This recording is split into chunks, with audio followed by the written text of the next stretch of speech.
Sorry, I'm setting up the live stream. Cool. Request for mask to be removed. We'll speak up here. That's good, you guys. Yeah, so they said as long as there's a black bottle up there, so it looks like they might be drinking. Right, exactly. Sorry, I'm setting up the live stream. It's just clarity wise. Should I do it out? Let's take it down the line. It's up to you, yeah, it's really up to I've you. seen that being done on other conferences too, so. I think you are very correct. Yeah, so it's up to you if you prefer the little mini speaker or. It's like a 20% clarity thing. Yeah. Thanks.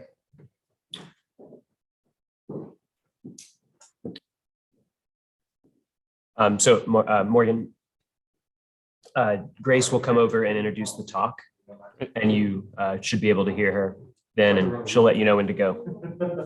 Cool. I have a question for her at some point, but Yeah, she's right here, actually. okay. Hello. What's the schedule in terms of Q&A? Will there be Q&A after each paper, or is all the Q&A at the end? I think we're going to put all Q&A at the end. Okay. And so I don't actually know what my time limit is. Is it 20 minutes or 30 minutes? What do you recommend?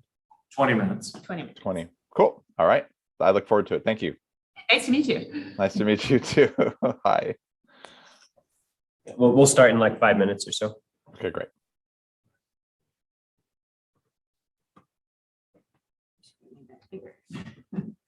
They're gonna catch me. Let me make sure the lights are open. Oh, yeah, you want, but you don't have lights. Yeah.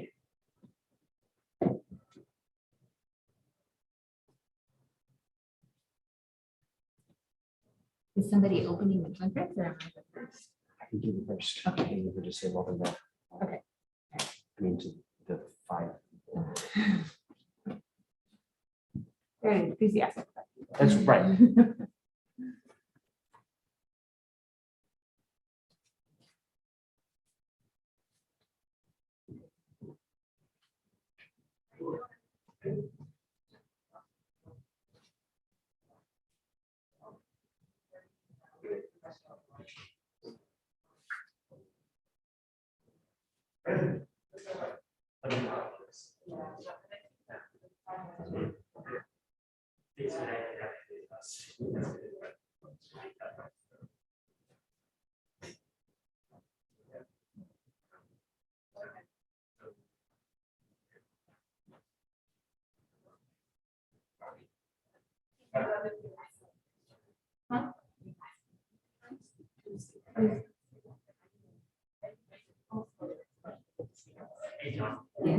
It's tough. I was practicing this morning. Yeah.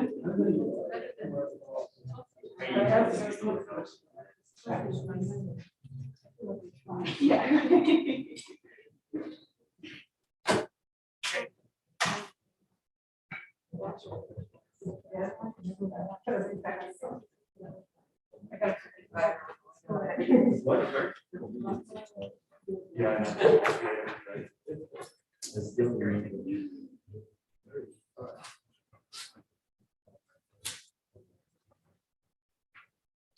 Yeah, it's just. Oh, no.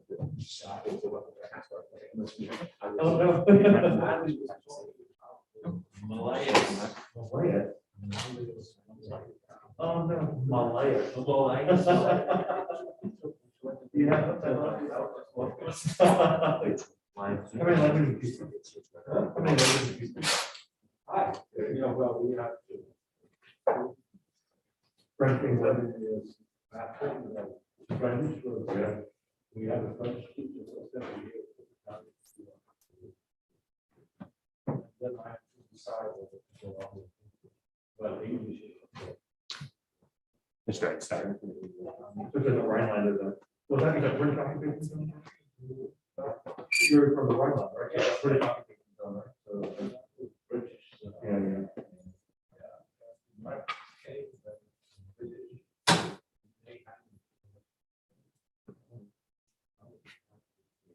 The lion. Yeah. You have to learn Slavic or? But, There's a song that you learn Greek also. yeah, I was in the social knowledge class. Good morning. Welcome, everybody, to the second day of the Great Lakes History Conference, and thank you so much for getting up early and dodging the racers and coming out to join us this morning. We have a great panel. This is the early modern panel this morning on sociability in the early modern world. And we are going to start with our first panelist who's on Zoom, and that is Morgan Patelka, who is a professor of history and chair of the Department of Asian and Middle Eastern Studies at the University of North Carolina, Chapel Hill. He's published 6 books, most recently Spectacular Accumulation, Material Culture, Tokugawa Ieyasu, and Samurai Sociability, which was the winner of the 2016 book prize from the Southeastern Conference of the Association of Asian Studies. And he has a new book forthcoming with Cambridge University Press, Reading Medieval Ruins in 16th Century Japan, a material history of urban life and destruction. And the title of his talk today is Banquets, Tea, and Decollated Heads, Samurai Sociability in 16th Century Japan. Please join me in welcoming Morgan. Hello, everybody. Can you hear me okay? The only person I can see is Grace, so maybe you can wave if you can hear me.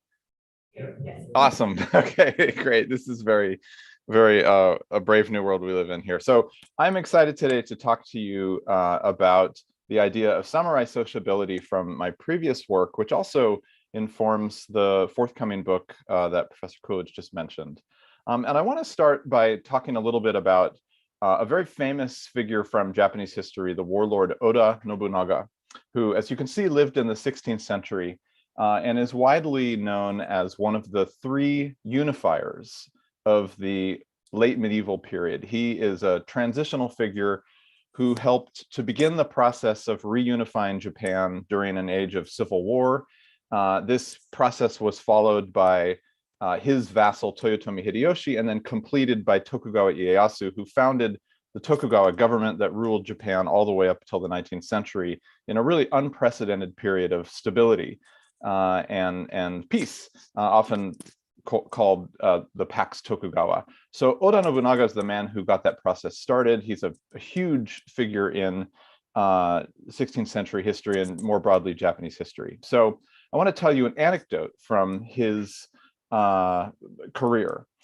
In 1572, Nobunaga was enjoying a moment of really unparalleled success. He had managed to defeat 2 rival warlords, the Asakura and the Azai, men who ruled large domains with large armies and who did not want to join his campaign to unify Japan, largely because they didn't trust him. His most fearsome enemy, the warlord Takeda Shingen, had died of natural causes. He had really managed, through contingency in some cases, through battlefield expertise in others, through social and cultural rituals in even more cases, to accomplish what had seemed impossible just a year before, which was to emerge from the pack of rival warlords as the most likely man to rule Japan.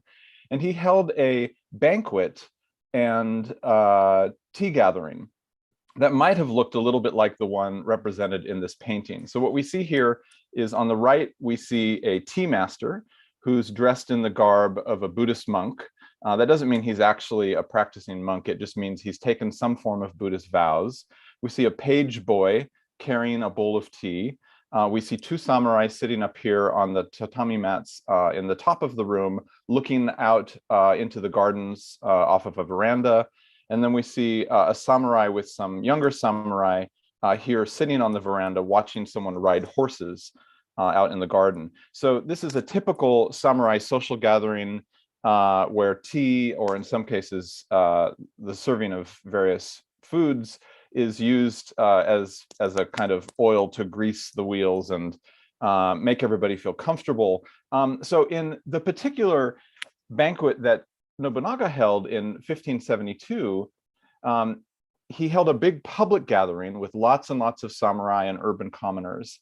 And then he had an after party. He held a much smaller gathering with just a dozen or so men, including his horse guard, which was the elite bodyguards who traveled with him everywhere he went. And he passed around lacquered gold vessels that everyone drank sake out of. Sake is obviously an alcoholic beverage, and passing around cups or bowls to drink sake out of was a very common form of ritual interaction between samurai.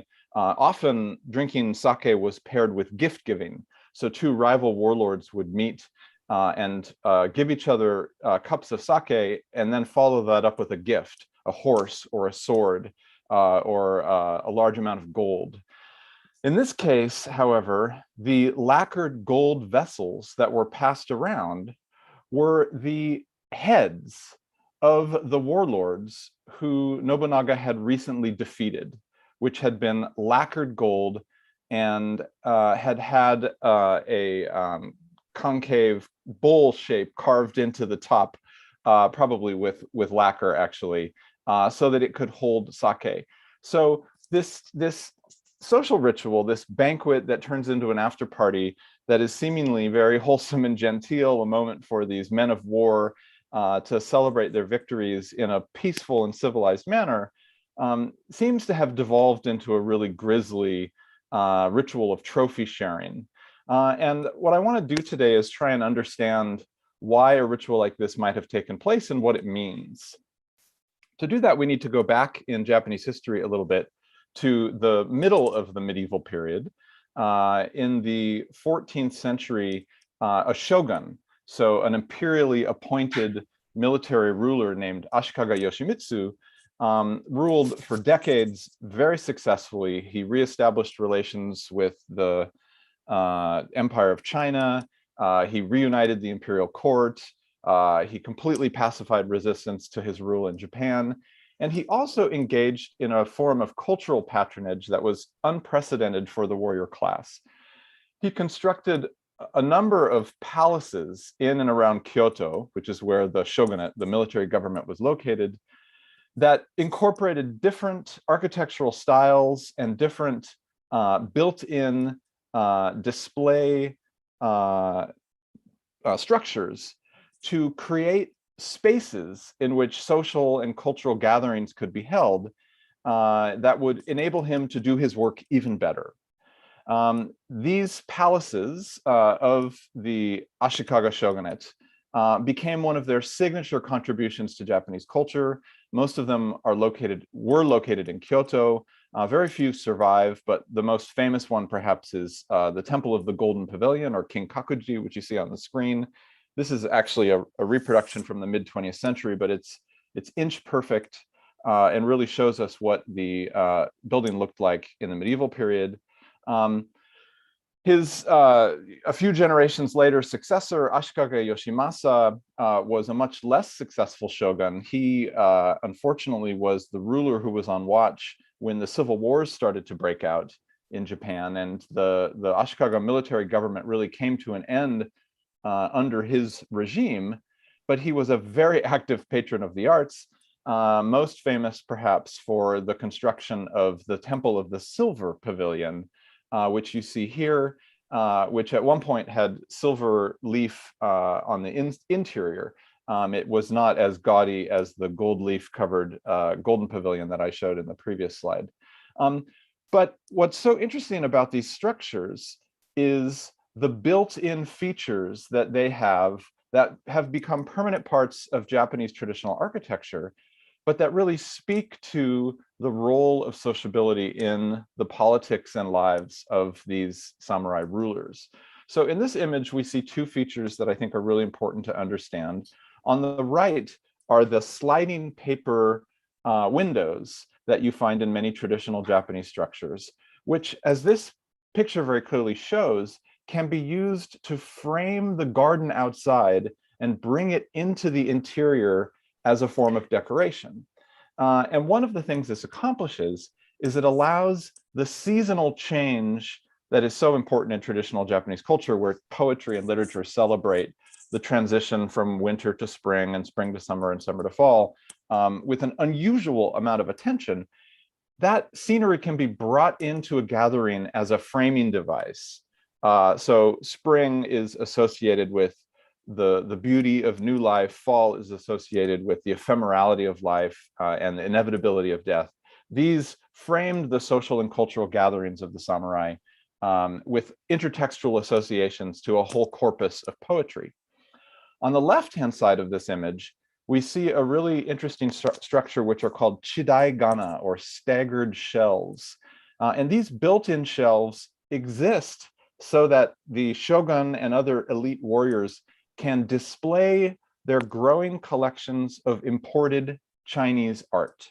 The warrior class became obsessed in the medieval period with amassing large collections of high-quality Chinese ceramics, metalware, and paintings, and displaying them in the rooms where these social and cultural gatherings were held, and engaging with them. They're not decorative art.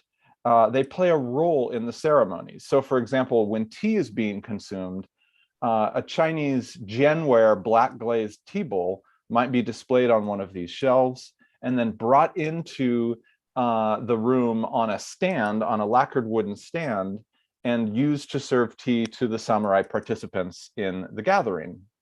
Again, this plays the role of helping these warrior leaders to form alliances, to mend breaks in their feudal relations, to strengthen the bonds of this warrior organization after a battle where some men may have died. Another image shows some similar and some different features. So on the left here, we see the staggered shelves to show off and display Chinese art. We have two cupboards here on the lower right. And on the right-hand side of the room, we see one of the most important architectural features in all of traditional Japanese architecture, which is called the tokonoma, or the decorative alcove. And this is a space that has a raised floor and a lowered ceiling. This accomplishes something similar to a display stand in a museum or a museum case. It kind of calls attention to that space and it spotlights the objects that are placed within. Then there's a recessed alcove that has another raised floor and is even further well-defined with walls and a lowered ceiling, in which you would display a hanging scroll, a painting, or a work of calligraphy, and a display of flowers. And these were very key to setting the theme of a gathering or communicating non-verbally with the participants in a social or cultural ritual about their meritorious actions or their hope for an auspicious future. These were opportunities for these shoguns to show off their very rich collections of Chinese art, like this portrait of Lao Tzu from the Song dynasty in China, which still is in Japan and has been there since the early medieval period. This famous tea caddy, which the Japanese used to hold powdered green tea, which was such a highly valued object in Japan, even though it just looks like a little lumpy container to us, that it was used as a reward for victories over entire armies in major battlefield campaigns. And there were actually manuals written in the medieval period by the attendants in the shogunal court to the use of Chinese art, the proper display of Chinese art in social gatherings. And this manual was in such demand that there are many dozens of handwritten copies that were made in the medieval period and distributed to the warlords across Japan, especially once civil war erupted, because the collection itself was distributed to all these different warlords through a process of dissemination through gift giving, basically. And they needed to know how to use this material and visual culture properly for their own social and cultural rituals. So what had been a practice limited to the shogunate in Kyoto, after the civil wars destabilized the government, became essentially a national practice spreading around the archipelago among the elite samurai warlords who ruled their own domains. All right, I want to fast forward now to the third unifier, the third of these three men who helped to pacify Japan and reunify the nation after this period of civil war, Tokugawa Ieyasu, who's the primary subject of my previous book, and tell you an anecdote from his career. So in 1615, Tokugawa Ieyasu fought his last battle of a very long and storied life. He had already received the appointment of shogun, of the kind of military ruler of Japan, and he had passed it on to his son in order to guarantee that it would be a lineal succession, that his family would keep control of the post of shogun. And the only challenger to his rule was a young boy named Toyotomi Hideyori, who was ensconced in the largest and most well-defended castle in all of Japan, called Osaka Castle. He had arranged for the defenses of Osaka Castle to be weakened, so the moats were filled in and the walls were rendered weakened, basically, through acts of subterfuge and betrayal. And he launched his armies to attack the castle, and he was overwhelmingly victorious. The Tokugawa defeated the Toyotomi armies, and there was essentially no resistance to Tokugawa rule at this point until the 19th century collapse of the Tokugawa government. Now, as Osaka Castle was burning, you would think he would turn his attention back to his rule in the eastern part of Japan, where his headquarters were located. But instead, he stayed in Kyoto and he sent his most trusted generals into the rubble of Osaka Castle, which was literally still smoking, to try and retrieve the treasures of the Toyotomi family, the family they had just destroyed. And they were successful. They found the melted lumps of some famous swords, and they then commanded the best swordsmiths in Japan to reforge those swords into blades that could be used. So this sword, for example, named Ebina Kokaji, which is attributed to the 12th century swordsmith Mune Chika, one of the early brilliant swordsmiths of the Japanese traditional swordsmithing art, was retrieved and reforged.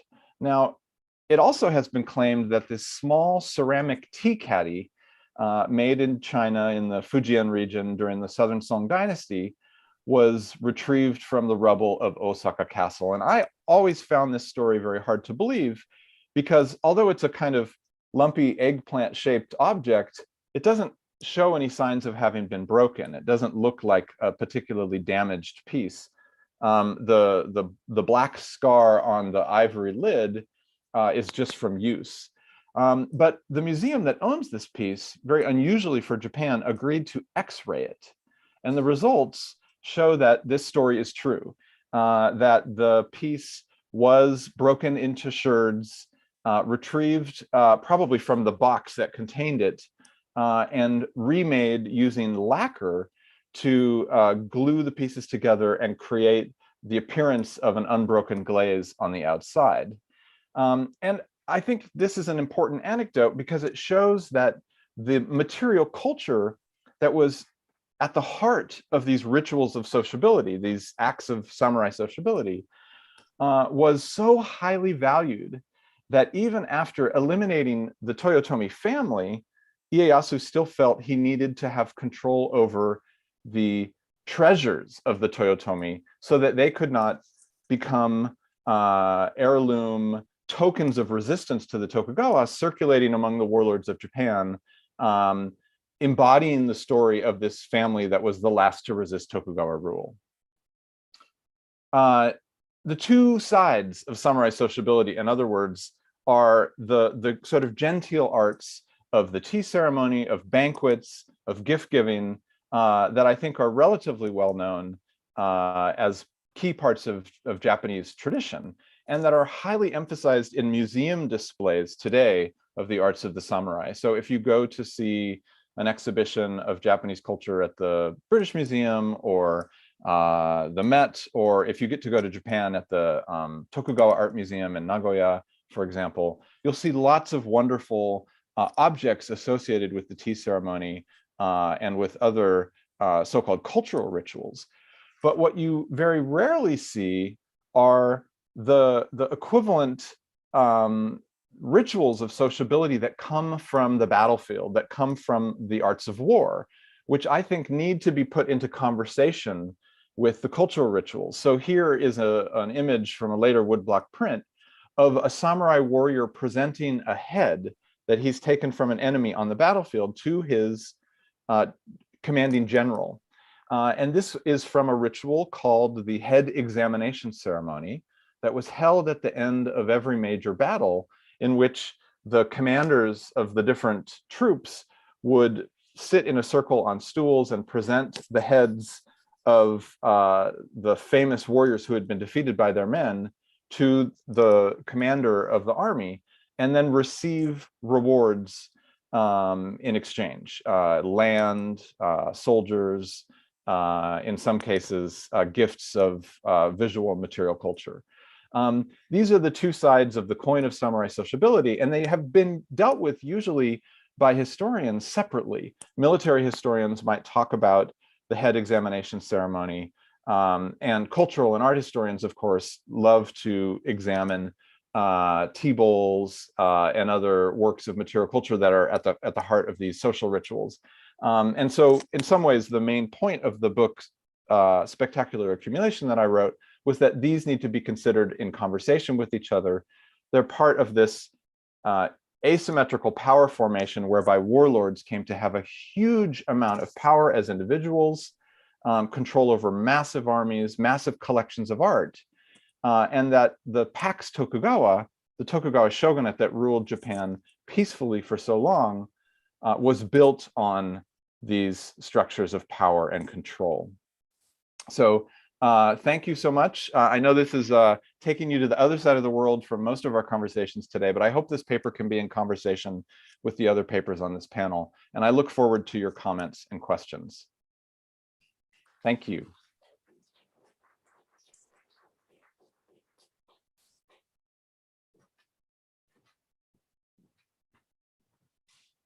Thank you so much. We're going to hold the questions to the end of the panel. So if you have questions, just jot them down and we'll have a nice chunk of time at the end to have that conversation. Our next speaker today is John Stewart, who is the Assistant Director of the University of Oklahoma's Office of Digital Learning, and who works on scientific and economic discoveries in the Enlightenment and how they fueled the Industrial Revolution, as well as working on the Caribbean and documenting ties between the slave trade and the scientific networks of Scotland and England. He's published several articles on both the Enlightenment and digital pedagogy, the most recent of which are co-authored with Kathleen Shepard, Choose Your Own Adventure, Gamified Course Design in History of Science, published in the International Journal of Designs for Learning, as well as Chemistry and Slavery in the Scottish Enlightenment, published in the Annals of Science in 2020. His title today is Improving Nature, Agricultural Societies and Economics in the Scottish Enlightenment.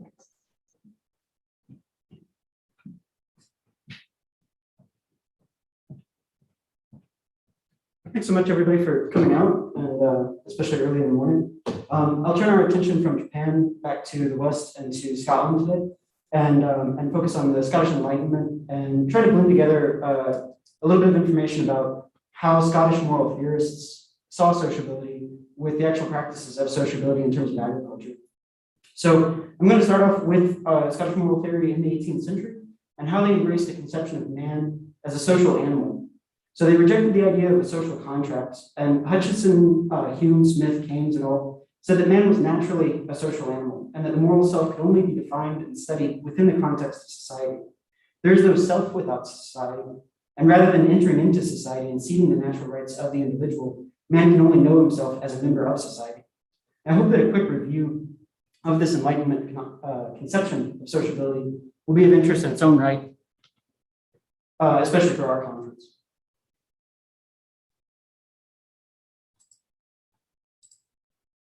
So next, I'm going to talk a little bit about the development of associations, clubs, and print culture in Scotland as a space for men to develop themselves as a modern, patriotic members of society that was rapidly improving in the 18th century. The English journalist Joseph Addison wrote in 1712, "Man is said to be a sociable animal, and as an instance of it, we may observe that we take all occasions and pretenses of forming ourselves into those little nocturnal assemblies, which are commonly known by the name of clubs."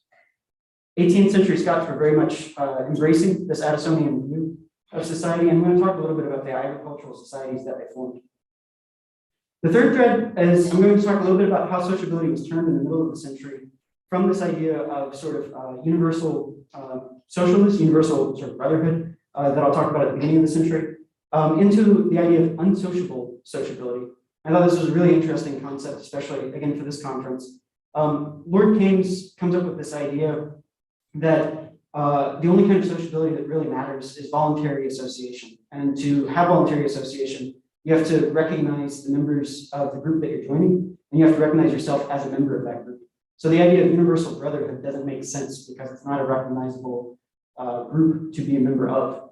And so rather, we can only really form small groups or even nations, but those small groups and nations must be in contrast and in competition with each other.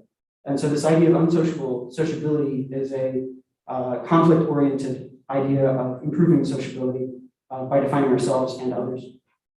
Finally, I'll try to show how this agricultural sociability worked for the different classes of Scotland. The landholding classes led much of the early growth of agricultural societies, and the bourgeois professors and college-educated land managers benefited from joining these societies in Glasgow and Edinburgh, gaining patronage based on their scientific understanding of agriculture. Tenant farmers benefited from increased educational opportunities in the 18th century, and they joined this agricultural sociability by reading the texts of the bourgeois class and translating them into practical guides for farming and daily life. The 18th century Scottish lawyer Henry Cochrane called his time a discussing age.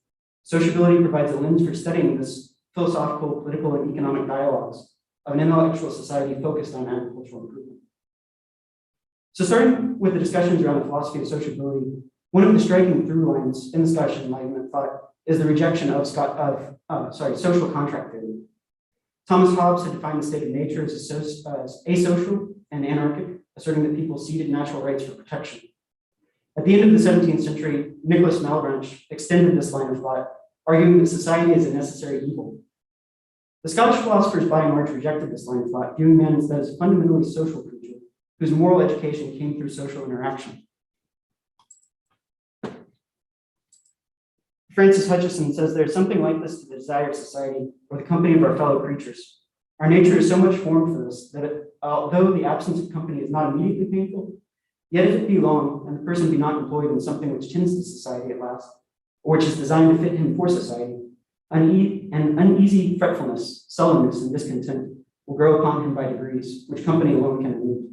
I think this is, obviously speaks to our age and the feeling of being alone, for the last couple of years. Rather than ceding natural rights for protection, Hutcheson believed that man is naturally a social animal. Benevolence, rather than self-desire, is the defining feature of man. And acting upon this virtue through social interaction brings both pleasure and the improvement of self. David Hume echoed this central role for sociability in his 1752 essay of refinement in the arts. Hume said, "The more these refined arts advance, the more sociable men become. Nor is it possible that when enriched with science and possessed of a fund of conversation, they should be contented to remain in solitude or live with their fellow citizens in that distant manner, which is peculiar to ignorant and barbarous nations. They flock into cities, love to receive and communicate knowledge, to show their wit or their breeding, their taste in conversation or living, in clothes or furniture. Curiosity allures the wise, vanity the foolish, pleasure both. Particular clubs and societies are everywhere formed." So for Hume, man is naturally drawn to society, but even more, the character of the individual is crafted in imitation of others, and that moral self is constructed through interaction. Through sympathy for others and sympathy for the opinion of others, we develop a sense of self. In his essay of National Characters, Hume said, "The human mind is of a very imitative nature, nor is it possible for any set of men to converse often together without acquiring a similitude of manners and communicating to each other their vices as well as virtues." Rather than focusing on selfish individuals as the natural unit of study, as Hobbes and Malebranche had, Hume and Hutcheson both saw man as constructed by their interactions with society. The individual, lacking guidance from society, would be morally rudderless. I thought that Thomas Anner and Susan Manning summed up this dynamic well in their recent edited volume entitled Character, Self, and Sociability in the Scottish Enlightenment. And there they said, sociability was a dynamic interaction between self as represented and self as read. It was performative and critical. For Hutcheson and Hume, benevolence towards other individuals could also be extended and understood as the foundation for patriotism and even universal sociability with all people. Both held cosmopolitan views, extending the natural social circles from community to nation, and then on to all mankind. Adam Smith, who was a close friend with him, shared a similarly cosmopolitan view of universal sociability. And although his view of sociability was more based on liberal trade and the idea that trade would benefit all and thus improve society. So from this philosophy of sociability, I want to turn our attention next to the clubs and associations that were formed throughout Scotland in the 18th century. One of the most notable of these was the grandly entitled The Honourable the Society of Improvers, which was founded in 1723.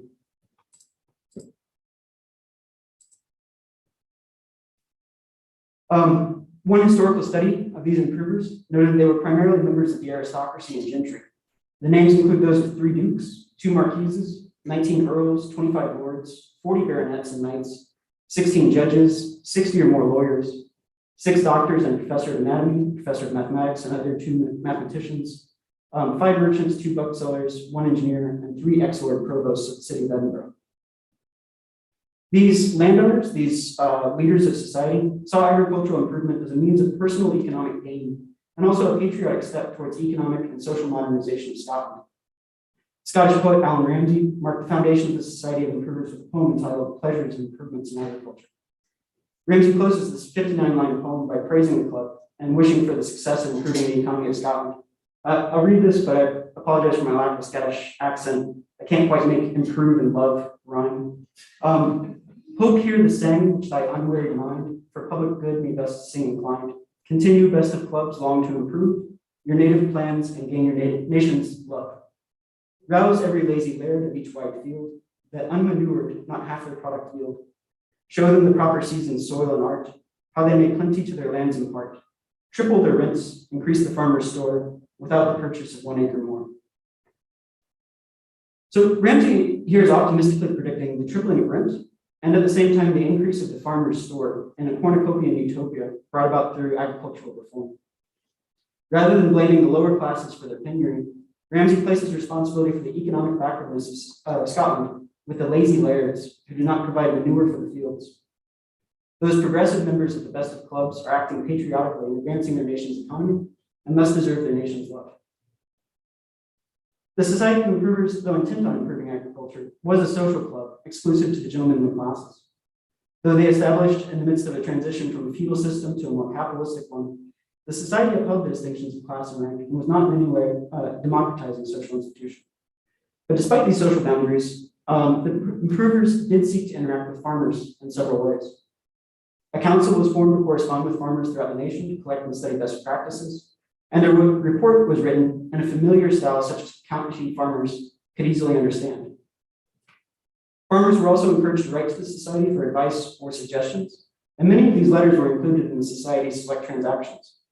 The volume includes discussions of drainage and clearing land, crops and crop rotation, manures and battling weeds, and other pests. The society also encouraged farmers to start smaller regional societies for agricultural improvement.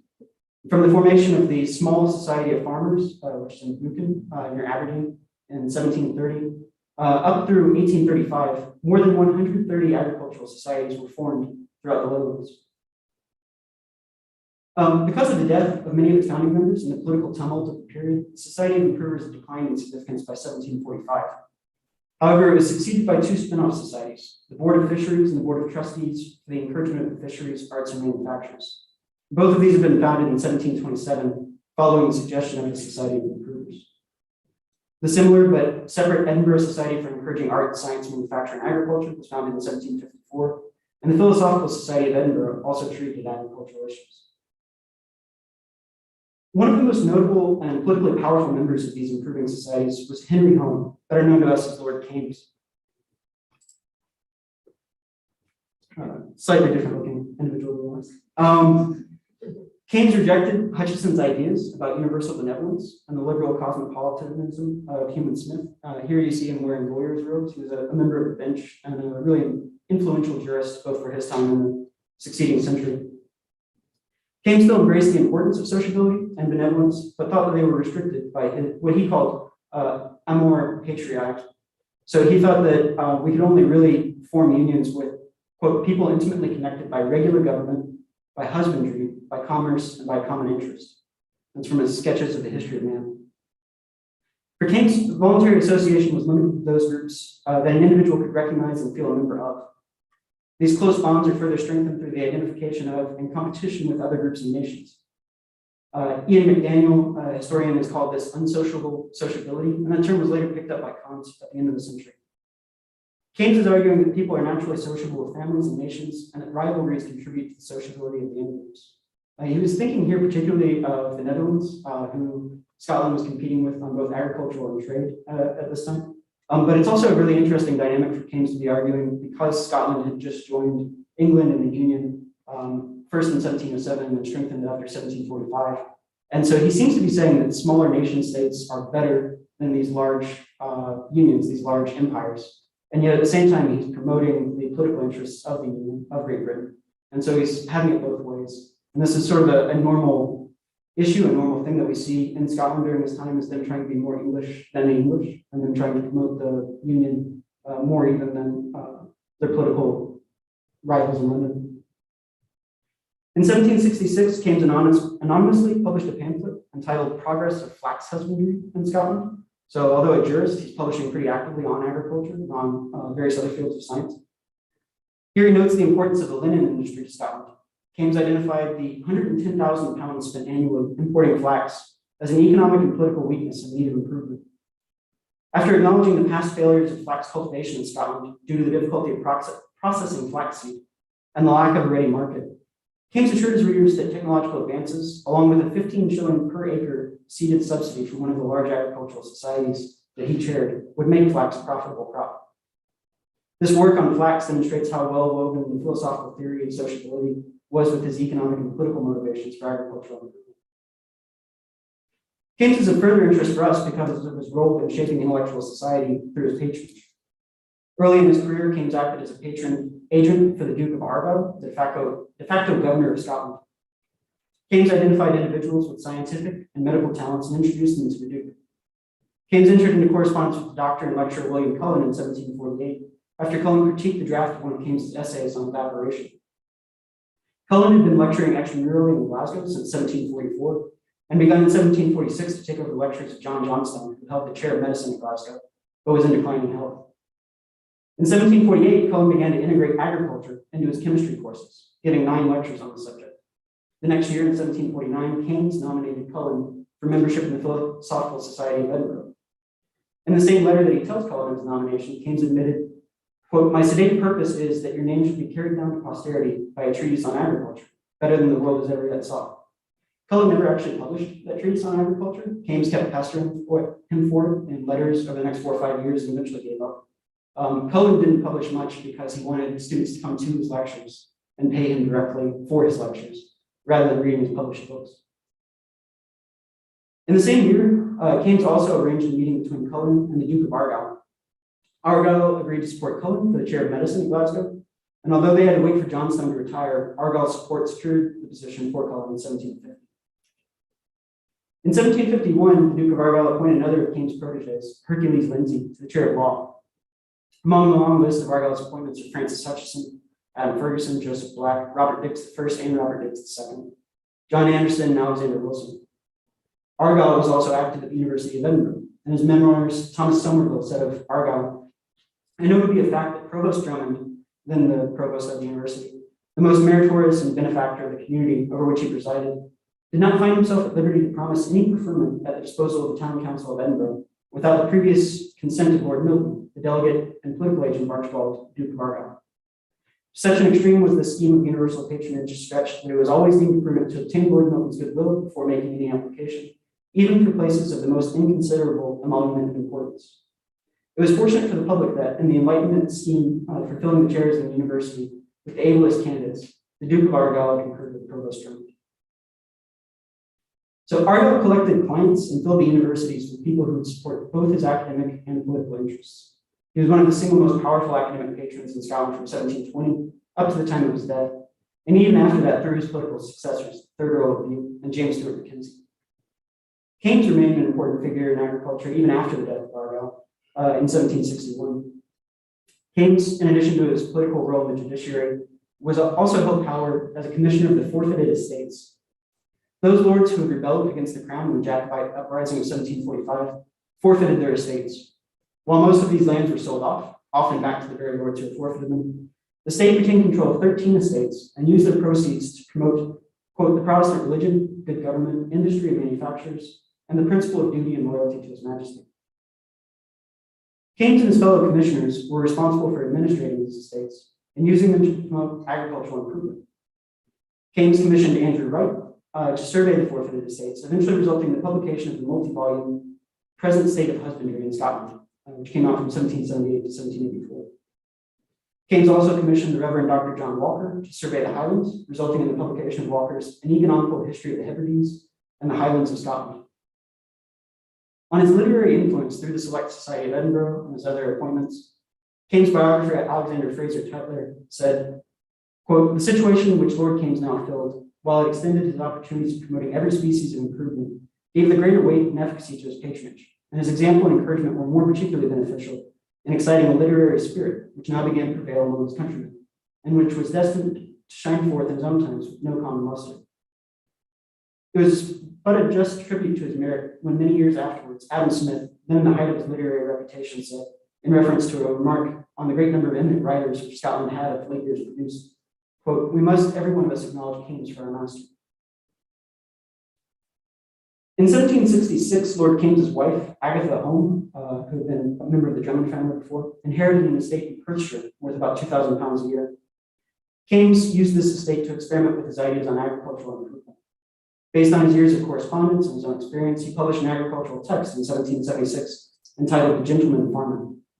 The book was divided into two parts, first on practical agriculture and the second on theory of agriculture. The former is by far the larger section, a little over 315 of the book's 466 pages. Sections on the instruments of farming, cattle, cropping, and various plant cultures provide a general overview of the common practices of agriculture. In the opening pages of the theoretical section, Keynes admits that our theoretical knowledge of agriculture is woefully imperfect, but fortunately, agriculture depends not much on theory. Keynes continues, admitting experience to be our only true guide, theory, however, ought not to be rejected, even by a practical farmer. Man is made for knowledge, and he has a natural curiosity to learn the reason for everything. Both in the structure and the language of his book, Keynes presents theory as a supplement to practical experience. He downplays the necessity of natural philosophy for a practical farmer, appealing instead to curiosity and reason as sufficient motivation to pursue self-education. Turning to these patrons and the clubbable philosophers in growing cities of Edinburgh and Glasgow, I want to briefly discuss the real practitioners of the improvement movement, the tenant farmers.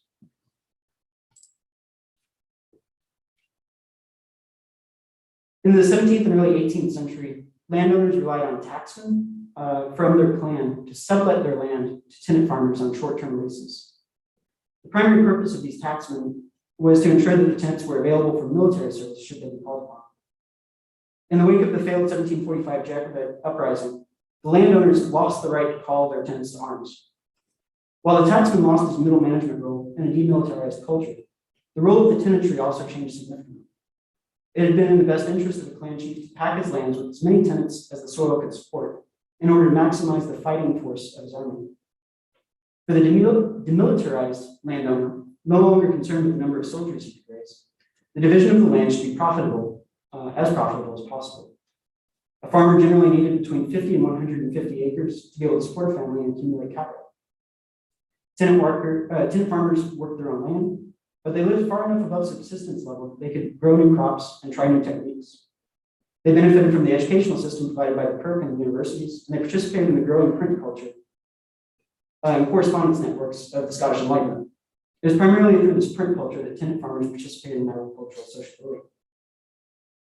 The statistical account, compiled by Sir John Sinclair and published in 1791, provides insights on the reading ability of the common farmer in the closing decades of the century.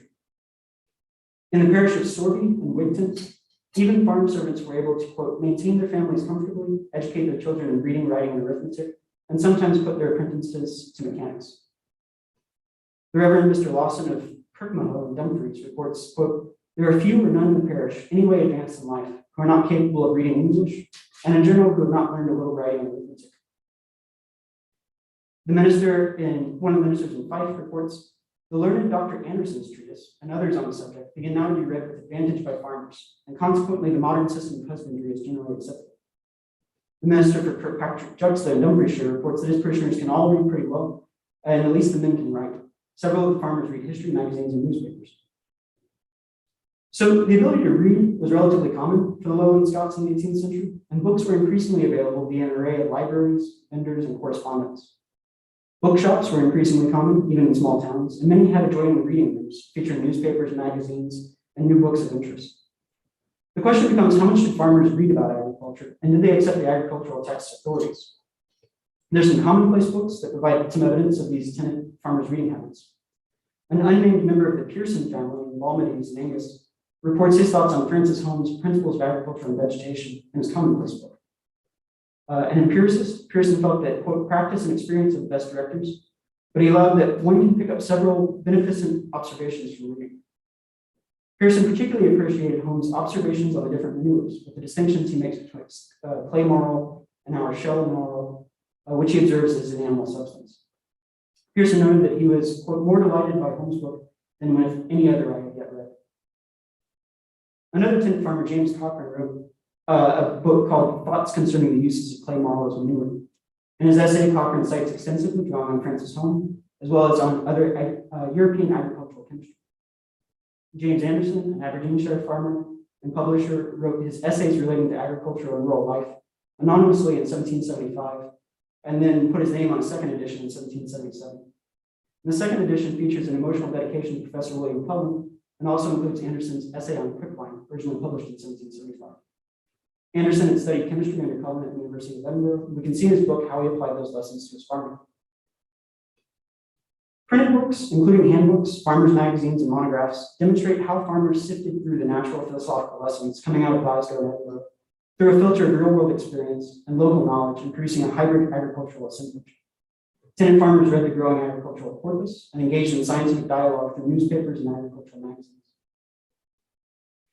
So during the 18th century, Scottish moral theorists embraced this conception of man as a social animal. While Hutcheson promoted a view of man as a sociable, benevolent creature and part of a universal society, Keynes and Ferguson developed the concept of unsocial sociability. Voluntary association was group-based, with clearly defined antagonists, promoted group cohesion and solidarity. According to this theory, Scottish self-sufficiency in agriculture and industrial production was a natural imperative and a patriotic driver of modern land management. Drawing on his support from the Duke of Argyll and his own control of the United States, Keynes assisted members of the agricultural societies like William Cullen to gain academic appointments in exchange for promises of texts and classes on agricultural improvement. Keynes thus represented a union of moral philosophy and real-world power in promoting agricultural improvement.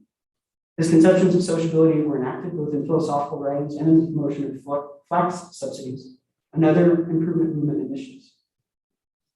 That's all I got. Thanks.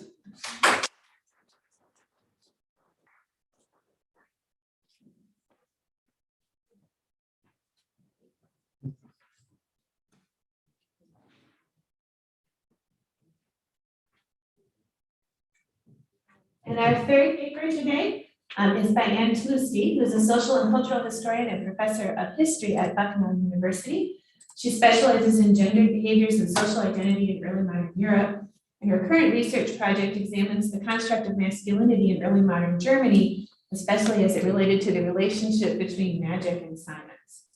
Her most recent publications include Alcohol in the Early Modern World, A Cultural History, which she's the editor of, and in which she also has an article titled Medicine and Health, which is published by Bloomsbury in 2021, as well as co-editing with Mark Haverhill and a companion to early modern in Augsburg, published by Brill.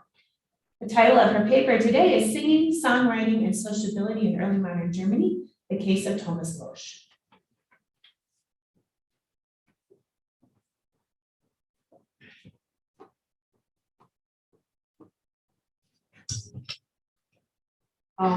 Jonas Loesch. Thanks for that. So here we go. It was the second week of July, 1584, and Jonas Loesch was on the run. He had to get out of town at a fast. Things had been heating up in the city of Augsburg for a while. At issue, at least on the surface, was the introduction of the new Gregorian calendar a year before, viewed by many Protestants throughout Europe as a form of Catholic tyranny on the part of its namesake, Pope Gregory XIII. For if the Pope had the power to change the date, what could be next?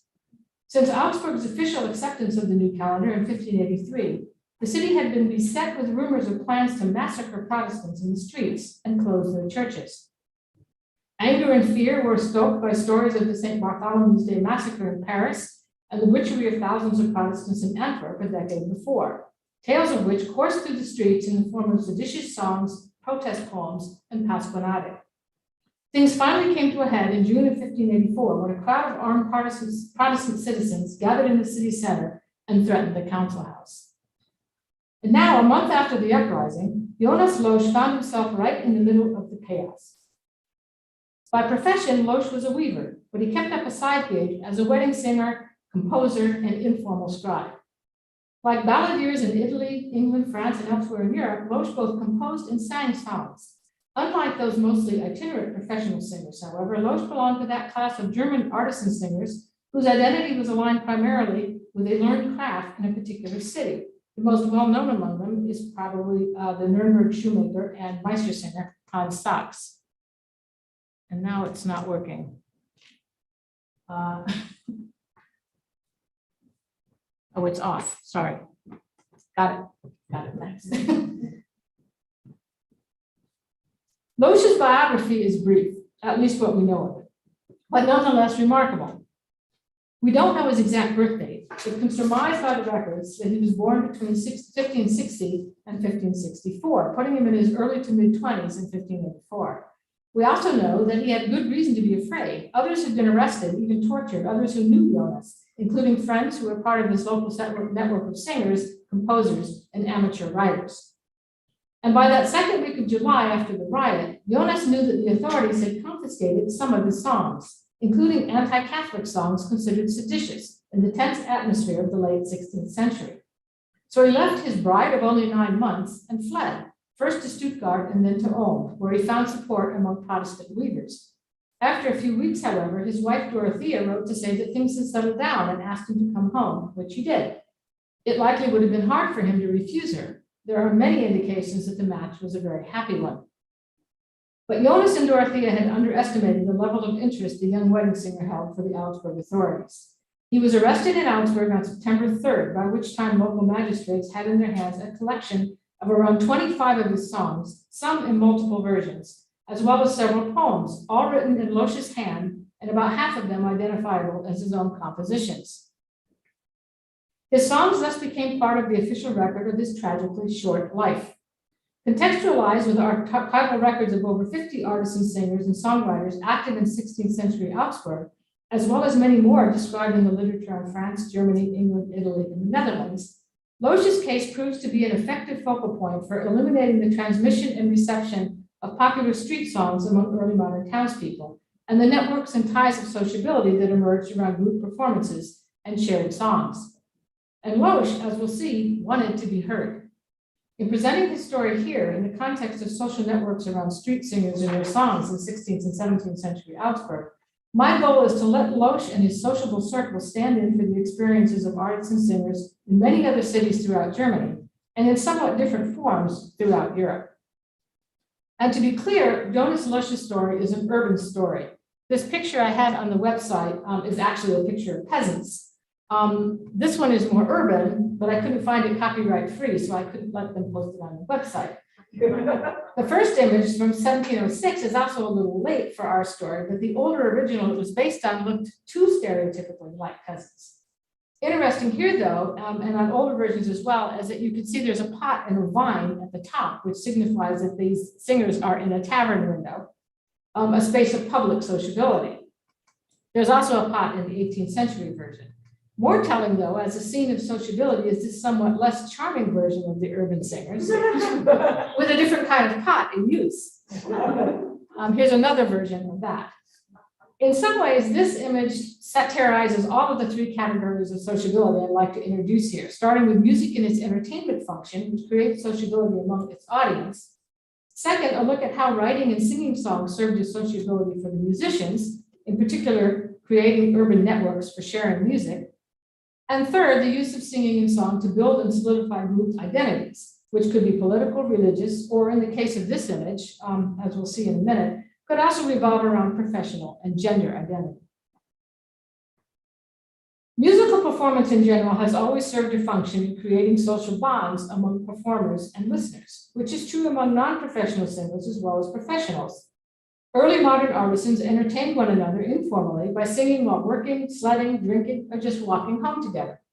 Craftsmen songs played a role similar to soldiers' and sailors' ballads in creating bonds and instilling members of the craft with a sense of corporate pride. Even among non-professional singers, the point of singing was usually to entertain some kind of audience, which could be a large wedding ceremony, a small group in a public house, listeners at a Meistersinger contest, or only a few chance passersby in the streets. In any of these settings, people not only listened to the texts of songs and noted their content, but also learned who could sing and who had a repertoire of songs. This knowledge could be useful when a song was required in order to court a girl, slander an adversary, or just pass the time in a tavern. Naturally, both women and men listened to songs, and women also sang, but among early modern artisan culture in Germany, they did so almost exclusively in private domestic settings. Singing on the street or in other public venues, including weddings, was considered appropriate only for men, and there was little evidence of violations of this norm. Women were, however, often the subject of song, which could take the form of tribute and love songs, but also could be slanderous and meant to defame.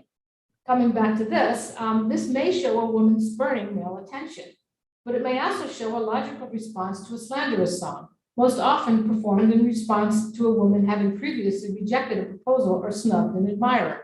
Such rejections could be taken as insulting to all young men, or all of those belonging to a certain identity. For example, members of a certain craft, since a rejection could imply that the girl considered herself to be of better station than they were. Thus, songs of slander also reinforce bonds of class, professional honor, and gender among the listeners. Songs also encourage sociable contact among singers and songwriters. As any musician knows, creating music is often a team effort, and the same was true of composing and singing during the early modern period. Singers built and maintained networks both by sharing texts and through the act of singing itself. Young men listened to one another's songs, borrowed the latest printed song pamphlets from one another, and brought them to friends to try them out and copy them down, sometimes making changes as they did so. They exchanged songs in manuscript form, sometimes adding new verses or changing details to fit local circumstances. Those who could not write employed others to write down songs that they composed in their heads. As this last example makes clear, not all artisan singers were as literate as Jonas Loesch, who also moonlighted as a scribe. According to some of his detractors, he did so to the detriment of his primary career as a weaver, which he was accused of ignoring in favor of living a life of letters. But it was Loesch's side gig as a semi-professional writer and singer that clearly provided him with opportunities for building personal networks and benefiting from positive reinforcement. Working as a writer introduced him to a more intellectual crowd than he would have been likely to encounter as a weaver, which he clearly relished. The records provide plenty of evidence of his many contacts with other singers. As well, Loesch had in common with balladeers in England, Italy, and France that his collection of songs and rhymes displays an astounding thematic variety, including religious and secular texts, love songs, humorous anecdotes, political and confessional rhetoric, and historical descriptions. Details from his compositions reflect familiarity with works ranging from the Bible to the latest broadsheets, including an array of important classical, medieval, and early modern authors, Ovid and Boccaccio among them. Since Loesch would hardly have had access to a library, the topical breadth of his content also implies access to a network of literate colleagues with whom he could share books, broadsheets, or manual copies of texts. Unlike most balladeers in England and France, Loesch did not sell prints of his songs, which in the strictly regulated guild system of the German-speaking lands would have violated guild protection ordinances. But he probably did sell handwritten copies. He is known at least to have traded 4 songs to his friend and fellow singer Leonhard Diessenhofer for a spool of thread. And the presence of these multiple copies of the same song among his collection suggests that he made them for sale, although they may have been meant as gifts. In any case, his mother-in-law reportedly bragged to neighbors that Jonas earns lots of money with writing, with songs and other writing. The style of illumination in his texts also suggests contact with a trained illuminator, or at least access to professional pigments, brushes, and illuminated text, to use as example.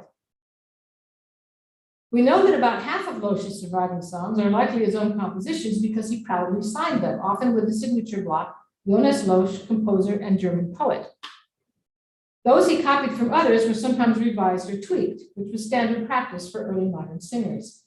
It is also apparent that the style of Losch's written language and that of most of his literate friends reflected more similarity to spoken dialect than did the language of professional scribes and printers. Performing a song in local dialect would also underscore the common local identity among listeners and likely increase the emotional impact of the song.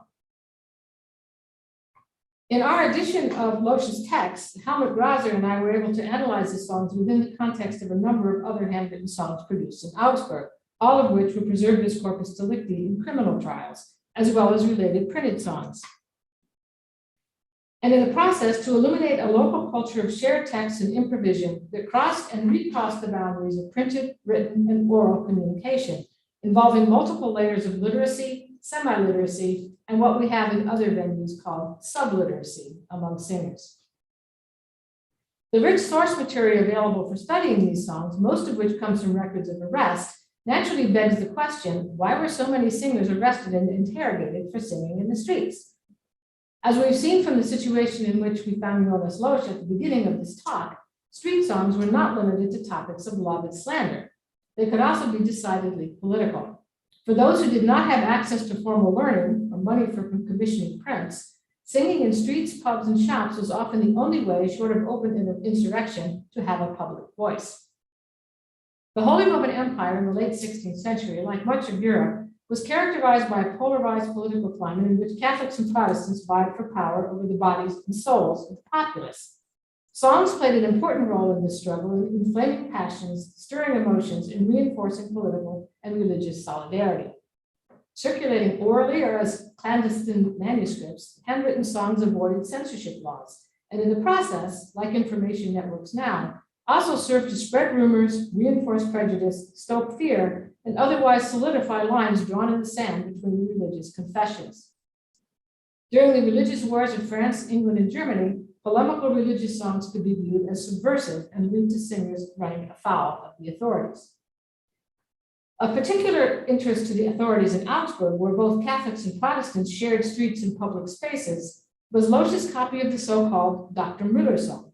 This well-known song told the story of the removal of the popular Protestant preacher, Dr. Georg Müller, from his post, an incident that served as a catalyst for the armed uprising in the streets in 1584. The anti-government song was circulating widely during that summer, not only in Augsburg, but also in neighboring Protestant cities.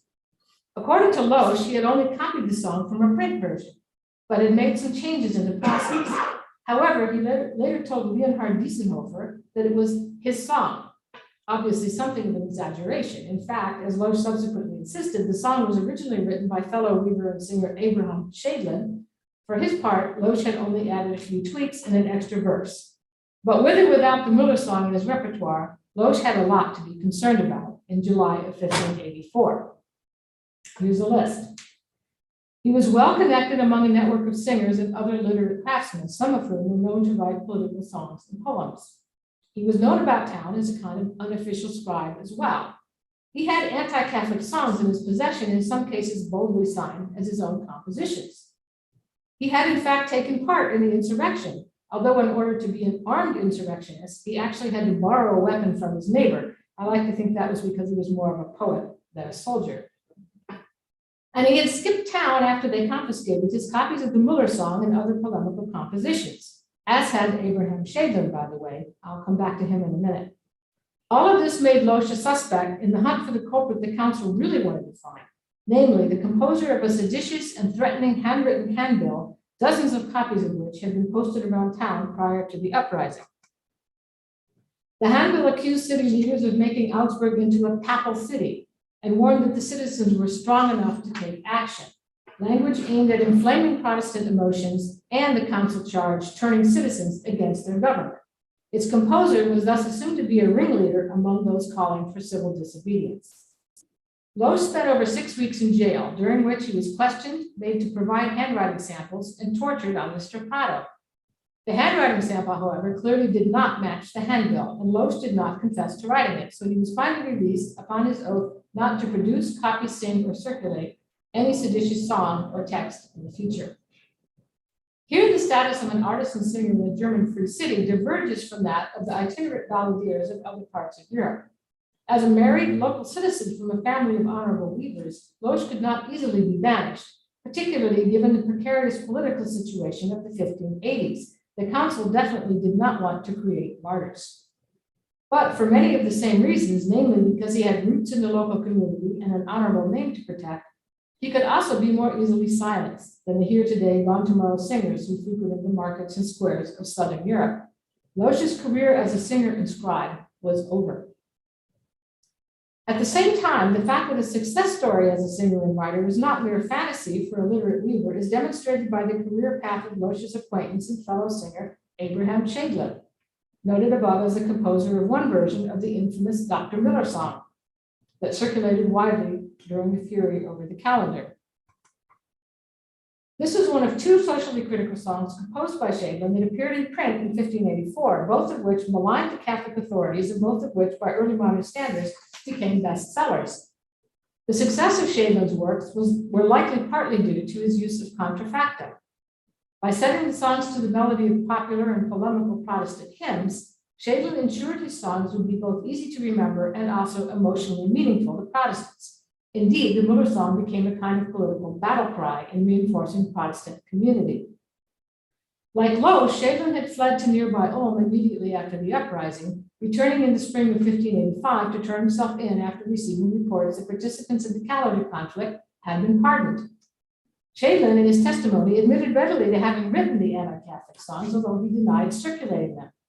The Dr. Miller song that ended up in print, Schädlin insisted, he had lent only to one friend who said he wanted to show it to his wife, but who then copied the song and passed it around.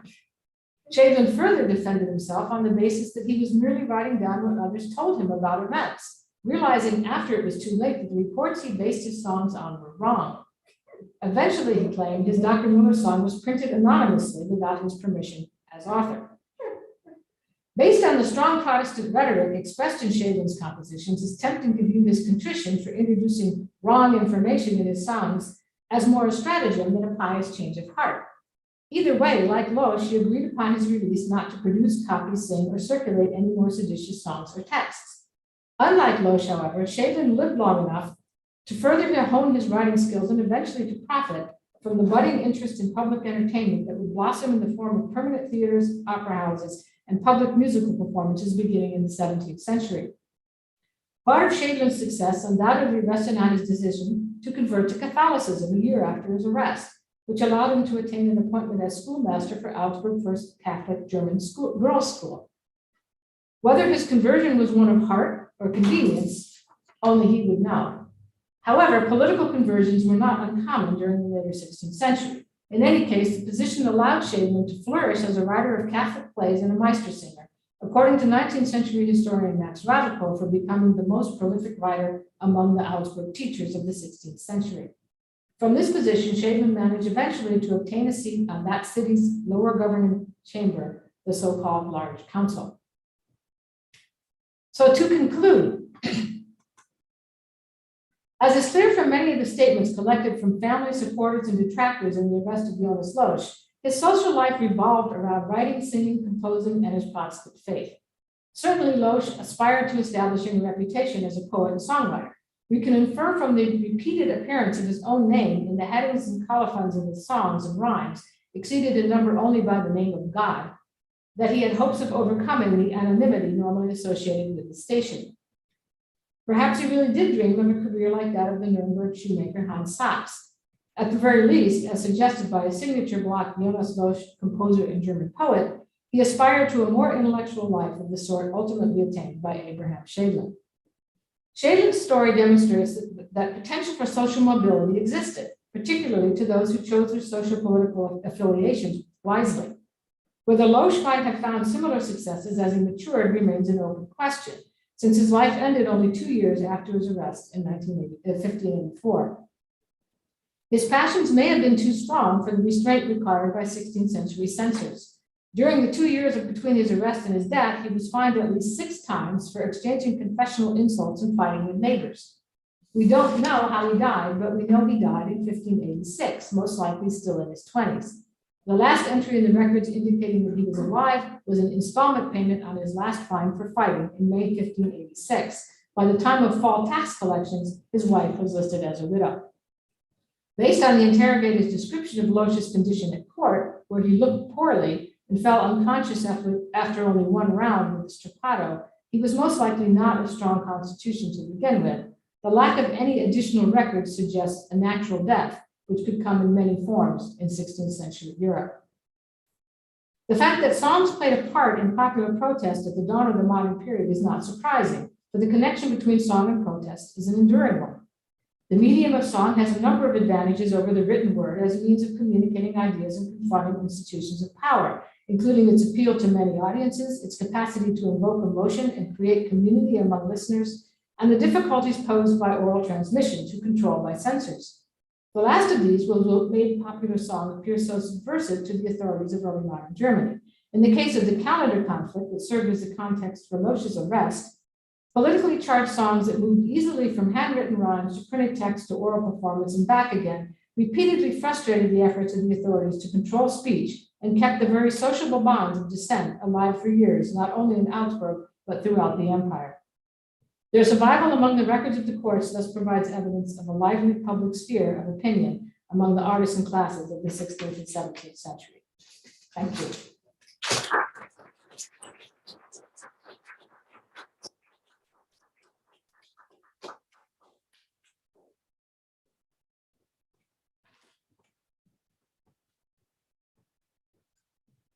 We can open the floor for questions if people have them. Nathan's going to collect them from people who are joining us online. And if you have questions, in person, yeah. Okay, thank you. You can come up and. Okay. And if you have questions for Morgan, you can come up here and talk to him directly so that he can see you.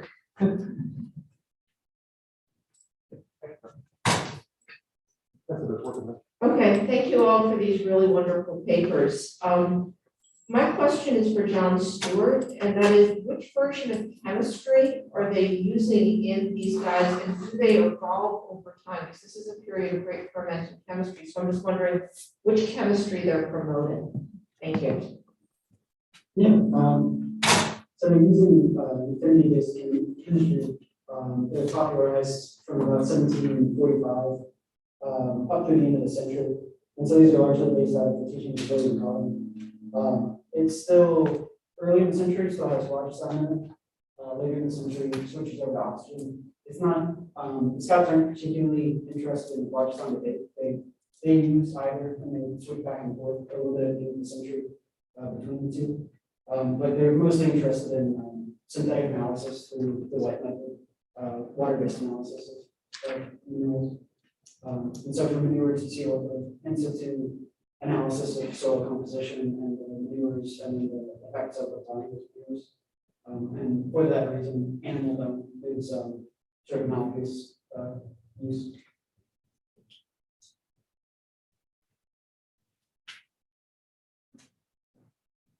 Okay, I have a question for all three of you, so should I just come up there? Yep. Okay. Not really a question. And it's such a short question, so it's so weird to come up here. Hey, technology. Okay, hi. There you are. Hi. I loved everybody's talks. And the main question that I have for all three of you is that you're all talking about, and especially Anne talked about how a lot of these records are in arrest records, or where are these records in letters and in the philosophers. So I'd like each of you, if you could, just talk about what you wish sort of your sources said, you know what I mean? Because we don't know what they were talking about in these tea houses and things like that. So what do you think is missing that you wish your sources had available to you? Thanks.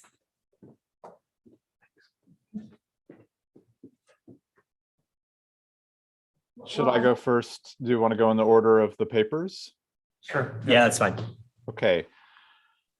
So there are very rich records for the history of the tea ceremony that have been thoroughly studied by historians of Japan, both in Japan and outside of Japan. There's a genre of document called the Tea Diary, where from which we can read about the individual gatherings that tea practitioners went to. Some they went to as visitors, some they hosted. They recorded very carefully every tea utensil that was used, so it's useful for the study of ceramics and painting. And they sometimes even discuss topics that were part of the conversation. So they'll say, we discussed the city that was burned down in the wars in Eastern Japan, or we discussed the toppling of this governor or something like that. But of course, there's also a lot of aspects of the actual embodied experience of being in a tea gathering that are left unsaid. So the ontological experience of these social gatherings is largely illegible to us, and I think that's a pity.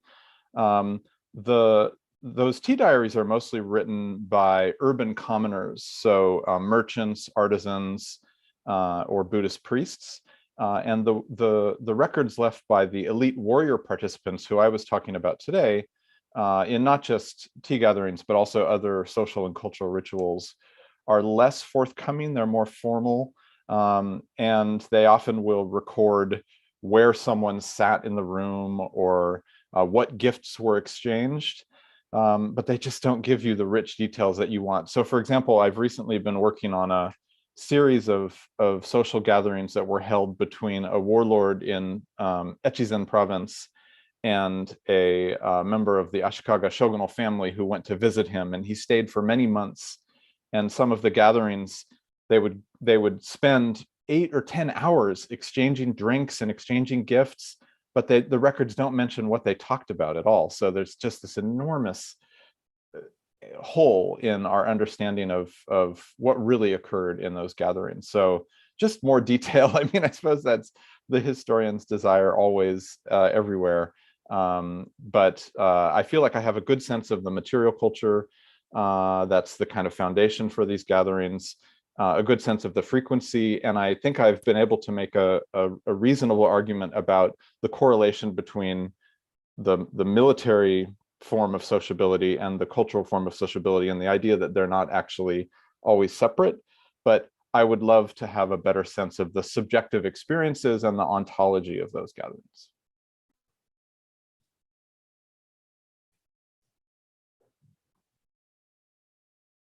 We have pretty good records for the organizations, the societies that were active in Glasgow and Edinburgh. We have proceedings from a lot of those organizations where they published papers after the fact, which obviously don't record the actual conversations that they were having, but do give us a sense of the types of conversations they were having. I'd love if I had more information about most of the smaller organizations, associations from Aberdeen and from smaller towns aren't recorded in the same way. And so I'd like to know more about how much they're talking about chemistry or philosophy or just the latest plow, that type of conversation.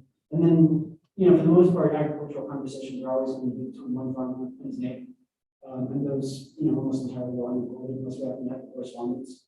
And so a lot of that is going to be the fairly boring day-to-day of casting seeds, but I would like to know more about how they were sharing information, rate of dissemination, new types of food, and just what those gatherings look like in smaller towns. One assumes around fairs and if they have a pub, that kind of thing, but a lot of it just in the neighbor's yard. Assumably inaccessible, but occasionally you find little bits of common post books and correspondence.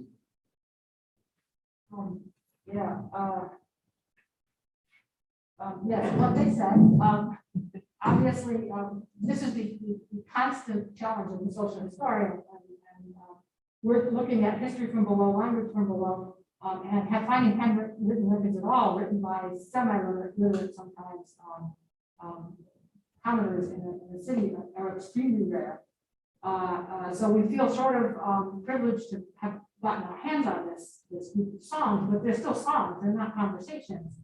And the part records are interesting, but there's no reason to say exactly what they think when they're being tortured. And the people who write to publish are not going to write the same way that they talk, because I know I don't, I'm sure they don't either.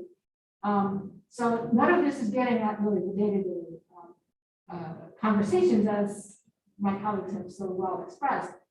In my case, I would add to that, I would really like to know when this guy was born and how he died. And I can't find it anywhere. And I haven't given up entirely, but you know, just to sort of finish the story, which is not even really, you know, in terms of this kind of analysis, it's not even historically relevant. But it's just you get to know this person from the past, which rarely happens with somebody who's not famous, and you just sort of want to know who the heck he was. And yeah, there's a lot missing.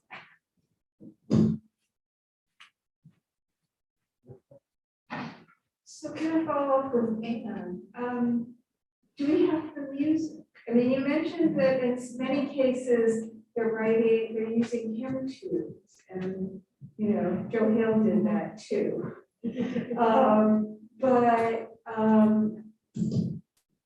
But Jonas styles himself a composer, which suggests he's also composing music to go with it. Right. It seems to me that the world, the soundscape is sort of missing, and can we reconstruct it? Yeah, it's not entirely.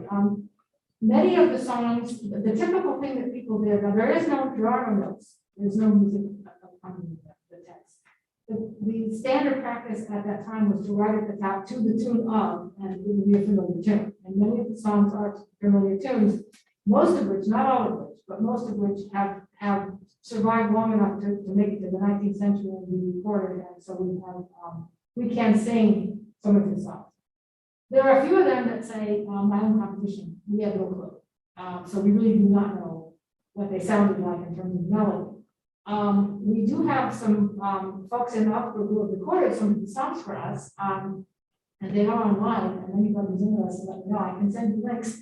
Again, though, they're not exactly the way they would have sounded then, because these are, well, the early music groups who specialize in Renaissance music, they're doing it still from the standpoint of making it sound good the way we expect it to sound today, which means including more instrumentation than they would probably use, less harmony. It would normally be a 4-part aspect to many of these songs, which they don't do. And also, in some cases, women are singing them, which would not have been the case in Motion's day. So, but to answer your question, we don't know exactly, but we at least know the tunes have been.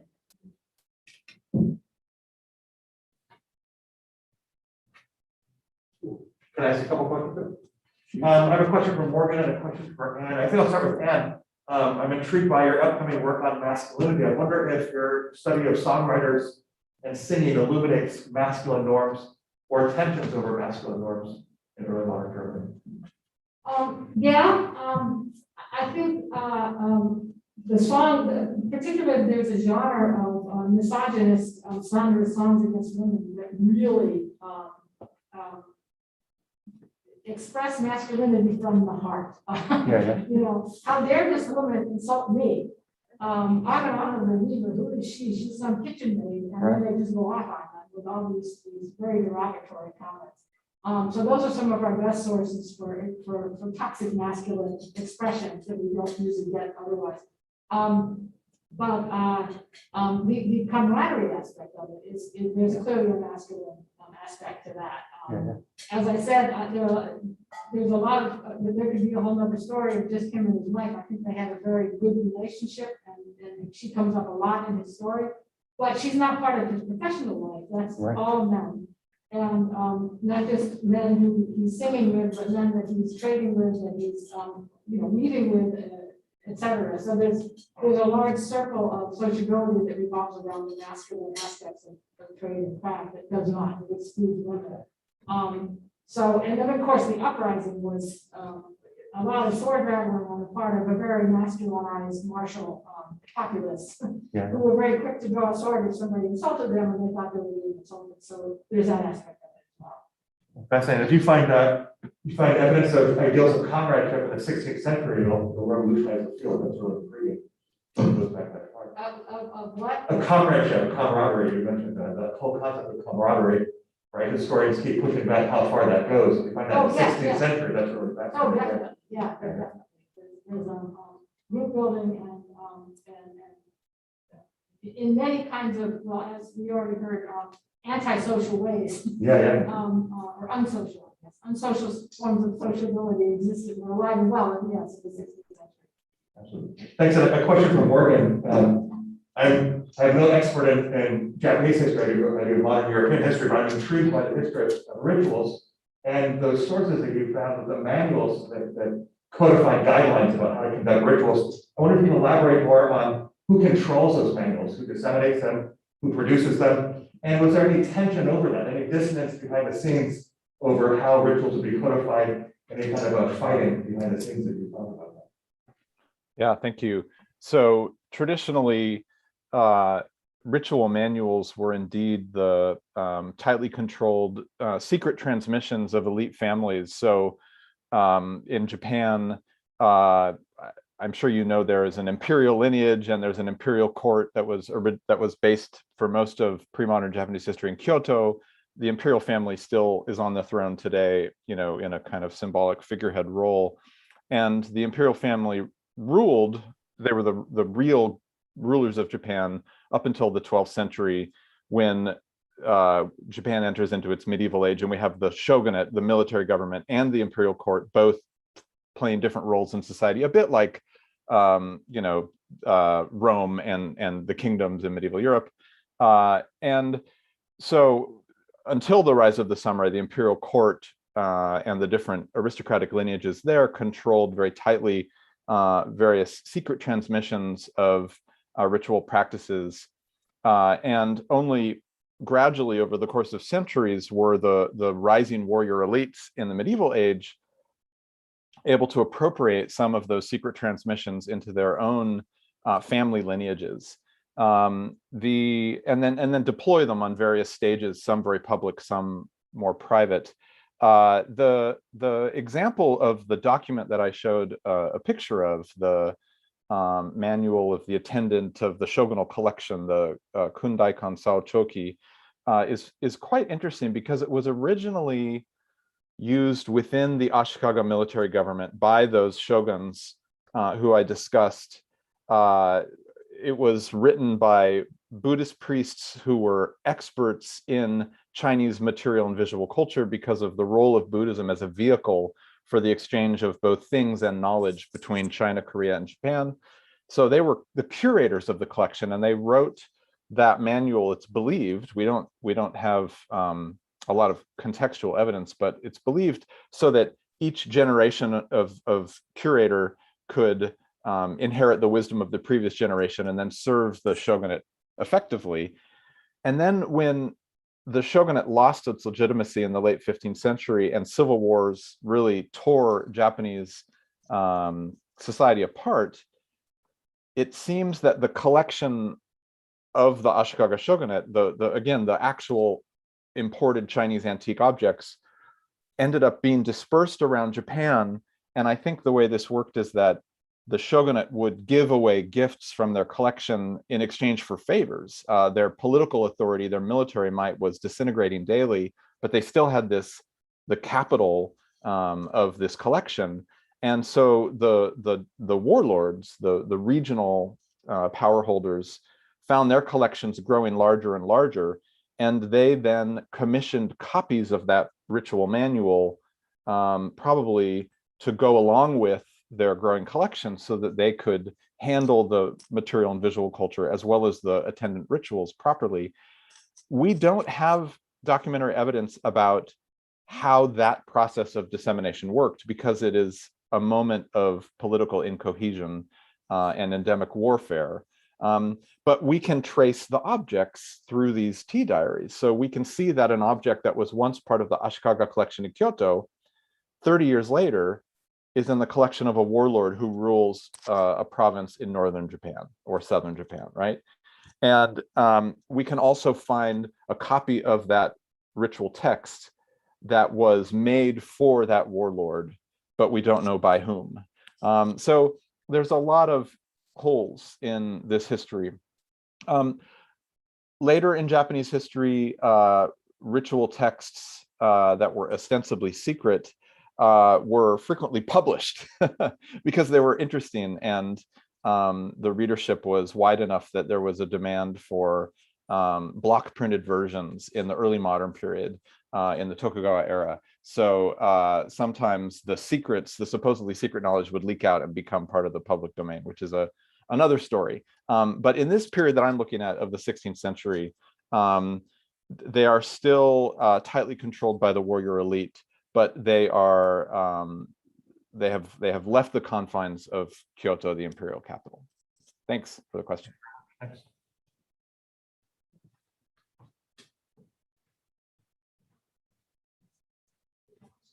Okay, all right. Come on now. It's generational. You are. Thank you. So do I speak right here? Yeah. Hi, Morgan. My question is for you. You can hear me, right? Hi. So my question, you ended your talk about the sort of the military, the importance of incorporating military sociability, and you gave the example of the beheading ceremony. And I was wondering about other examples of these of military sociability. Yes, thank you. Yeah, thank you. So another example would be falconry, the favored sport or sort of pseudo-cultural practice of several of the unifiers. Tokugawa Ieyasu, the founder of the Tokugawa shogunate, was a famous lover of falconry. Falconry has not been very well addressed in the Japanese historical scholarship, but one of the historians of falconry has claimed that Tokugawa Ieyasu was the greatest lover of falconry in the history of Japan. He, at some points, had thousands of falcons, employed dozens of falcon handlers and trainers. People would, again, give him gifts of falcons that they had acquired through gift-giving networks or through patronage networks. So they would sort of, the falcons would make their way in from the peripheries of Japan, from Hokkaido, from northern Honshu, from Kyushu, where there were, natural rookeries. So I think falconry is a really interesting example of a sort of pseudo-military social ritual. The samurai themselves claimed that when they were out in the woods, in the valleys, in the mountains, with their hawks, hunting with their men, they were also learning to read the land. They were looking for escape routes, they were scoping out potential battlefields. And furthermore, the act of riding your horses through the woods and commanding your men and looking for victims essentially is akin to the kind of behavior that would occur in a military expedition. So there's a natural symmetry there. In terms of actual battlefield rituals, there are rules of engagement that could be manipulated to have real world consequences during war. So, for example, one of the famous battles that Tokugawa Ieyasu fought in is called the Battle of Sekigahara. It happened in 1600, and it was it was a one-day conflict, but it was this huge struggle over whether Ieyasu would be the kind of new hegemon of Japan, or whether a coalition of warlords opposed to his rule would defeat him. And he was victorious. And one of the ways he was victorious is that he had convinced a warlord on the opposing side to betray his own general. But he wasn't willing to actually fight against his liege on the battlefield. Instead, he simply agreed that he would hold up the entry of his army onto the battlefield. And because he ritually was in the vanguard, if he didn't move forward to join the fray, the men behind him could not move. And he had hundreds and hundreds of troops behind him. So he rebelled by not observing the ritual of entering the fray. And that was one of the things that turned the tide for Tokugawa Ieyasu. And that was a victory achieved, I'd like to say, by the brush, because Ieyasu convinced him to engage in that act of betrayal through a letter writing campaign, sending him letter after letter after letter before the battle, finally convinced him, and then his ritual act helped Ieyasu to be victorious. The last example of what we might think of as sociability, and this is really pushing the boundaries of sociability, and this is, I actually have a question for my fellow panelists that maybe I can ask after this about what does or doesn't qualify as sociability. But one other example is hostage exchange. So when samurai armies successfully defeated their enemies, they would take women and children as hostages. And they were often taken in very large numbers. And they were sometimes employed as kind of low-level laborers. The boys might be absorbed into the army of foot soldiers. And of course, they were trafficked as well. Sometimes they were sent off or sold even as semi-slaves. But they were counted and exchanged. And so I feel like in the documentary record, when I see warriors saying, I did well in battle and I was given a tea-bowl, and then on the next page, they say, I did well in battle and I was given 20 hostages that my liege had taken in a battle the day before. And then on the next page, they say, I did well in battle and I showed off these 400 heads that my soldiers took. That though there's a symmetry between those exchanges and those ritual acts that I want to read as being in conversation with one another, rather than as separate spheres of human existence that could never be brought into conversation. That's all I can think of on the spot. Did you have a question for your? Oh, sure, if it's okay. I guess so. You know, I understand that there are not a whole bunch of Japanese historians in the audience today, and I wanted to say that there's a really wonderful book in English called Bonds of Civility: Aesthetic Networks and the Political Origins of Japanese Culture by the historical sociologist Eiko Ikegami. Again, Bonds of Civility. That my work in some ways is pushing back against, I mean, she's a brilliant scholar, but she uses the idea of sociability in the context of it representing a positive social formation that moves a society closer and closer towards, you know, having a public sphere, and ultimately towards freedom and democracy in some form or another. And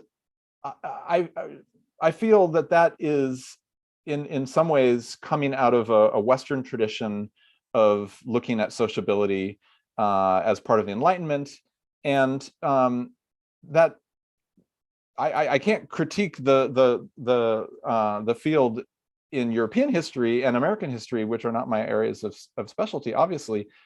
But in a Japanese context, I think that it ignores the evidence that I'm trying to focus on, that sociability was also a tool for dominance, and that it was one of the mechanisms for power holders, for warlords, for shoguns, to tightly control cultural production, but also the bodies of their subjects in ways that were the opposite of the kind of, you know, progress towards the public sphere or civil society that I think discussions of sociability usually engage with.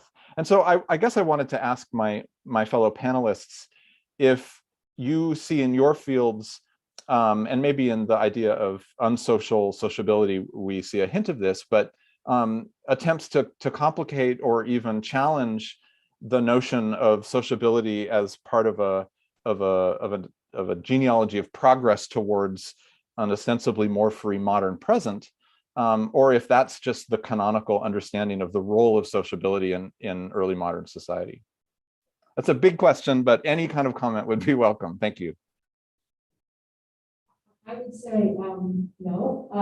That is to say, to me, that would, and again, I haven't read the book, so I can't speak to what exactly that author is saying, but it sounds a lot like related to the discussion of the development of the public sphere, as also an Enlightenment, something that came up in the 18th century, which I think is pretty well undone in terms of social historians looking back and finding, as I also said, a clear public sphere existing well before the Enlightenment and among all kinds of different types of groups, not just among literate groups who published their ideas. But aside from that, I think that what you're saying, absolutely. I mean, there's the sociability of government itself, and in early modern Germany, certainly governments revolved around, drinking parties where decisions were made about how to control the populace. I don't really see how that would not be would somehow be removed from the definition of sociability. So. Yeah, much the same answer. Is a lot of debates in moral philosophy are about the duty to, your local board, but also the state as a whole. And what does the state mean during this time of transition from Scottish sovereignty to Great Britain to the Union?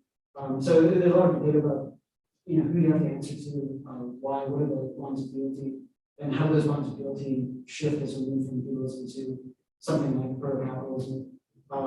And I think that there's an element of sociability in sort of the definition of the landholder, which I'm really interested in, is that you move from having these large landowners like the Duke of Argyll who controlled just vast swaths of Scotland. And the late 17th century, his responsibility was to his clan and to making sure that his clan maintained power over that land, maintained power over the neighbors. And by the 18th century, as you're not raising armies anymore, it's more about him being a good landowner and not charging too much on rent, and making sure that his people have food to eat in times of scarcity. And so it's less about family and tribe and more about this successful navigation, negotiation of capitalism and rent, and just that transition, the control of who is on the land. There's also a lot of concern over, as we're doing land clearances both in the lowlands and in the highlands, as we move in the 19th century, where do those people go? And the good landowner built some sort of town or create some sort of environment along the coasts where the people who can clear off the land to go. And so there's still this bond between the landowners and the farmers, but also recognition that people are starting to be paid for their time, and the capitalism is rapidly changing like this, and really active negotiation, with Adam Smith and Malthus and Ricardo as to how all this can work. And so I do think that it's about power, it's about money at that point. We have to have all these debates, and agriculture and land usage is at the center of agriculture in this case.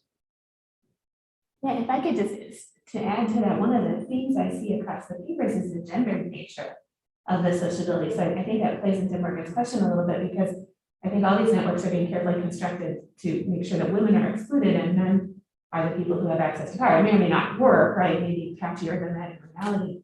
But I was struck that all three papers have a connection between the sort of social ritual, whether it's the singing or the meeting for a philosophical society or the tea ceremony. But they all have the military aspect. I mean, it's not as much fun as drinking out of skulls like Morgan's paper suggested, right?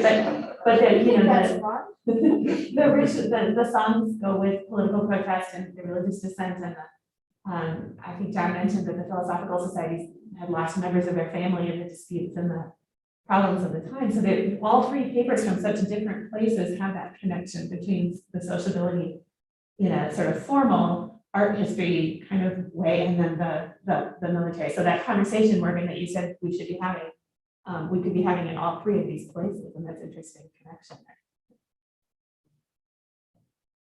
And how are you doing time-wise? Can we have time for a couple more questions, maybe? Yeah. Okay, sorry. Yeah. Any more questions? Well, thank you so much for such a good, robust discussion, and thank you to all three of our panelists. We really appreciate it.